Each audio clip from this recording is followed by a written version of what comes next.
रहीम अस्सलाम वालेकुम। आज हमारा टॉपिक है determining requirements for a flow chart. इसको डिटरमाइन करना कि फ़्लो चार्ट की रिक्वायरमेंट्स क्या क्या होती हैं, इसमें क्या क्या चीज़ें यूज़ होती हैं। ठीक है, उसमें जो रिक्वायरमेंट्स हैं एक फ़्लो चार्ट की, वो चार चीज़ें हैं। क्या? Input, processing, decision making and output. In a flow chart we use input, output, decision making and processing. ये जनरल चार चीज़ें हैं, रिक्वायरमेंट्स हैं जो कि फ़्लो चार्ट की ये यूज़ होती हैं। These concept are describe the following. Input means taking data from a user, processing it and give some output. Input का मतलब ज़ाहिर है हमने पहले ही पढ़ा हुआ है कि इनपुट का मतलब होता है कि किसी भी यूज़र से कोई चीज़ या डाटा लेना, ठीक है, और फिर इसको प्रोसेस करना, प्रोसेस करने के बाद एक इंफॉर्मेशन की सूरत में आउटपुट देना, ठीक है, वो एक आउटपुट होती है जो प्रोसेस्ड फॉर्म होती है। ठीक है जी। सो हम पहली पहली रिक्वायरमेंट पे आते हैं। पहली पहली है जी input. Input means taking data from the user. It is important to know how many and what type of inputs are required. ठीक है, इनपुट का मतलब क्या होता है कि किसी भी यूज़र से डाटा लेना। मीन्स कि हम कोई फ़्लो चार्ट बना रहे हैं, जैसे कि हम ये एक फ़्लो चार्ट है हमारे पास। ठीक है, इसमें अब एक प्रॉब्लम है कि हमने शूज़ पहनना है, किसके साथ? सॉक्स के साथ। ठीक है जी। अब इसमें इनपुट क्या है? Take, shoes and socks. अब ये होती है इनपुट के तौर पे, ये दो चीज़ें ली जा रही हैं। ठीक है, सो शूज़ एंड सॉक्स इनपुट के तौर पे मीन्स कि ये हमारी रिक्वायरमेंट है। पहले पहले ये हमें चीज़ें होंगी तभी ये पहनी जाएंगी। ठीक है जी, तभी ये जब पहन लेंगे तो ये इसकी क्या होगी? आउटपुट होगी। So input taking data from the user. It is important to know how many and what type of inputs are required. बहुत इंपॉर्टेंट होता है कि किस तरह की इनपुट होनी चाहिए और कितनी होनी चाहिए। ठीक है, ज़ाहिर है अब जब शूज़ पहने जा रहे हैं तो दो शूज़ और दो ही सॉक्स होंगी। ठीक है, इट मीन्स के शूज़ होने चाहिए, टाइप शूज़ हो, एंड कितनी होनी चाहिए? दो शूज़ एंड दो सॉक्स होने चाहिए। ठीक है, ये होती है इनपुट। प्रोसेसिंग क्या है जी? Processing a flow chart also contains processing steps. ये फ्लो चार्ट जो होते हैं प्रोसेसिंग स्टेप्स पे मुश्तमिल होते हैं। बहुत ज़्यादा इंपॉर्टेंट स्टेप है ये वाला फ्लो चार्ट के अंदर। The processing steps are used for performing calculations and storing the result of calculation.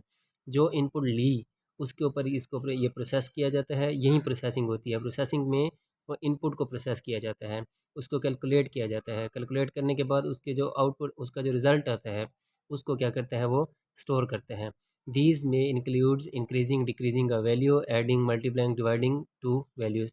ये कैलकुलेशंस हो रही हैं सारी, वैल्यू इंक्रीज़ हो जाती है या डिक्रीज़ हो जाती है, या फिर उसको ऐड करना, वैल्यू को मल्टीप्लाई करना, डिवाइड करना, या फिर इस तरह से ये दो वैल्यूज़ होती हैं। ठीक है, उनके ऊपर ये सारी कैलकुलेशंस परफॉर्म हो रही होती हैं। कौन सी स्टेप में? प्रोसेसिंग स्टेप में। ये रिक्वायरमेंट नंबर 2 है इसकी फ्लो चार्ट की। ठीक है, ये देखें, इसमें ये पिक्चर शो कर रही है कि इनपुट, फिर उसी इनपुट के ऊपर क्या हो रही है? प्रोसेसिंग हो रही है, ये प्रोसेस हो रहा है, और फिर क्या देता है? वो आउटपुट देता है। Input, process and output. ठीक है, ये है flow from input to output. ये चीज़ें ये प्रोसेस में होती हैं। नेक्स्ट है हमारे पास थर्ड रिक्वायरमेंट क्या है जी? Decision making. डिसीजन मेकिंग में ये होता है, इसमें डिसाइड होता है कि कोई भी स्टेटमेंट ट्रू है या फॉल्स है। ठीक है, to determine whether a statement is true और false and taking appropriate steps accordingly is called decision making. So ये जानना जाता है इस चीज़ में, डिसीजन मेकिंग में, कि स्टेटमेंट जो है वो ट्रू हुई है या फॉल्स। फिर इसी तरह से ही वो स्टेप लिया जाता है, अकॉर्डिंगली इसी के मुताबिक फिर वो स्टेप लिया जाता है कि इसको हमने किस तरफ लेके जाना है, ये फ्लो चार्ट किस तरफ बनेगा। ठीक है, तो ये होता है डिसीजन मेकिंग में। आउटपुट क्या होती है? Outputs outputs are use to display information and usually this information exhibits the process results. ठीक है जी, ये क्या होती हैं? आउटपुट ज़ाहिर इनपुट के बाद प्रोसेस होता है, प्रोसेस के बाद क्या आता है? उसके आउटपुट होती है डिसीजन मेकिंग के बाद। ठीक है, लास्ट में क्या आती है? उसकी आउटपुट होती है, वो डिस्प्ले करता है इंफॉर्मेशन। ठीक है जी, अब आते हैं फ्लो चार्ट के सैम्बल्स पे। इसके सैम्बल्स क्या क्या, कौन कौन से सैम्बल इसमें यूज़ होते हैं? ठीक है जी, तो हम फ्लो चार्ट के सैम्बल पे आते हैं। तो पहला पहला सिंबल है एरो, जिसको हम फ्लो लाइन कहते हैं। फ्लो लाइन का काम क्या है? It is use to determine the flow of steps in a flow chart. Flow chart के जो स्टेप्स बने हुए होते हैं उनमें क्या करता है? फ्लो शो कर रहा होता है। ये देखें, ये है, ये एरो, ये वाला। ठीक है जी, ये क्या कर रहा है? फ्लो फ्लो शो कर रहा है, स्टेप्स के दरमियान फ्लो शो कर रहा है कि इसके बाद ये वाला इनपुट स्टेप है, फिर प्रोसेसिंग है, फिर आउटपुट है, फिर लास्ट में एंडिंग टर्मिनल है। ठीक है जी, ये वाले स्टेप्स इसमें शो करता है। On flow line. नेक्स्ट है जी टर्मिनल। टर्मिनल क्या होता है? It indicates the start and end of the flow chart. ये होता है टर्मिनल शेप। ठीक है जी, ये देखें, ये वाले स्टार्ट एंड एंड, ये स्टार्ट टर्मिनल, स्टार्टिंग टर्मिनल और एंडिंग टर्मिनल। ये सेकंड सिंबल है जिसका नाम क्या है जी? Terminal symbol. ठीक है जी। उसके बाद आता है जी प्रोसेस का step. It represents operation to change the value. जैसे मैंने आपको पहले ही बताया कि प्रोसेसिंग के अंदर कैलकुलेशंस होती हैं, या वैल्यू डिक्रीज होती है या इंक्रीज होती है, एडिंग, मल्टीप्लाइंग, डिवाइड एक्सेट्रा। ये देखें, ये है प्रोसेसिंग का स्टेप। ठीक है जी। ये एक फ्लो चार्ट है हमारा। To convert Celsius to Fahrenheit temperature, इसमें हमारे पास क्या करना है? टेम्परेचर को हमने क्या करना है? सेल्सियस से फ़ारेनहाइट में करना है। इस तरह से फिर ये हो रहा है कि फ़ारेनहाइट का फार्मूला है, इसमें क्या हो जाएगा? वैल्यू मल्टीप्लाई हो रही हैं, डिवाइड हो रही हैं, ऐड हो रही हैं। ठीक है, ये ओरिजिनल वैल्यू ये थी, उसके बाद चेंज हो जाएगी। हमने पढ़ा था कि प्रोसेसिंग में क्या होती है? वैल्यू चेंज हो जाती है। जैसे वो कह रहा है कि it represents the operation to change the value, फिर वैल्यू क्या हो जाती है? चेंज हो जाती है। जब ऑपरेशन होने के बाद, जब उसके ऊपर प्रोसेसिंग होती है तो उसके बाद वैल्यू चेंज हो जाती है। सो नेक्स्ट हमारे पास जो है सिंबल है डिसीजन का है, जो डिसीजन मेकिंग जिसके नाम से हम पढ़ते हैं इसको फ्लो चार्ट के अंदर। It shows a conditional operation that determines which one of the two paths to take. The operation is commonly yes and no और ट्रू और फॉल्स।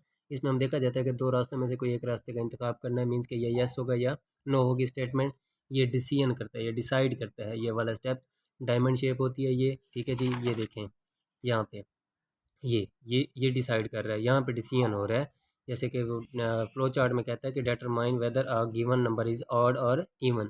ठीक है, दो नंबर्स हैं, उसमें से बताएं कि कौन सा नंबर ऑड है, कौन सा वो नंबर ऑड है या इवन है। ठीक है। सो नंबर लेने के बाद इनपुट हुआ, प्रोसेसिंग स्टार्ट हुआ, इनपुट हुआ, प्रोसेसिंग हुई, उसके बाद डिसीजन मेकिंग हो रही है।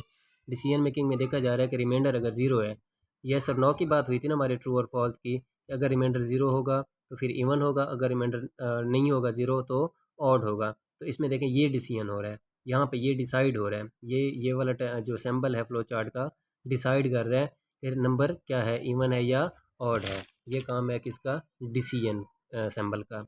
नेक्स्ट है जी आउटपुट या input. It indicates the input of data from user और डिस्प्लेइंग रिजल्ट टू यूज़र। ठीक है जी। ये वाला सिंबल क्या है? इनपुट और आउटपुट लेने के लिए यूज़ होता है। ठीक है, तो इसमें ये देखें, ये यहाँ पे इनपुट ली जा रही है, ठीक है, और यहाँ पे आउटपुट दिखाई जा रही है, ये सेम सिंबल है। ठीक है जी। तो ये वाला सिंबल किस लिए यूज़ होता है? इनपुट एंड आउटपुट लेने के लिए। नेक्स्ट है जी connector. Connector, if a flow chart doesn't fit on a page then we use connector to connect part of a flow chart on different page. कभी कभार ऐसा फ्लो चार्ट आ जाता है जो काफ़ी लेंथी, जो एक पेज पे नहीं आ रहा होता पूरा, उसके स्टेप्स रह जाते हैं, उस पेज पे पूरे नहीं आते, तो फिर ये कनेक्टर लगाया जाता है। ठीक है, नेक्स्ट पेज पे उसको ले जाने के लिए कि ये अभी जारी है, ये फ्लो चार्ट अगले पेज तक जाएगा। सो ये हमारे सिंबल्स थे फ्लो चार्ट के। इनको याद करना बहुत इंपॉर्टेंट है फ्लो चार्ट अगर तैयार करना है। अगर फ्लो चार्ट आपको अच्छे तरीके से याद करने हैं, क्योंकि ये काफ़ी इंपॉर्टेंट होते हैं फ्लो चार्ट्स। ठीक है, अपना स्टेप एग्ज़ाम्स में भी आते होते हैं, 8 नंबर का क्वेश्चन होता है, काफ़ी ज़्यादा इंपॉर्टेंट है। और ये भी शॉर्ट क्वेश्चन में भी आते होते हैं सैम्बल्स के तौर पे, शॉर्ट क्वेश्चन एमसीक्यूज़ वगैरह में।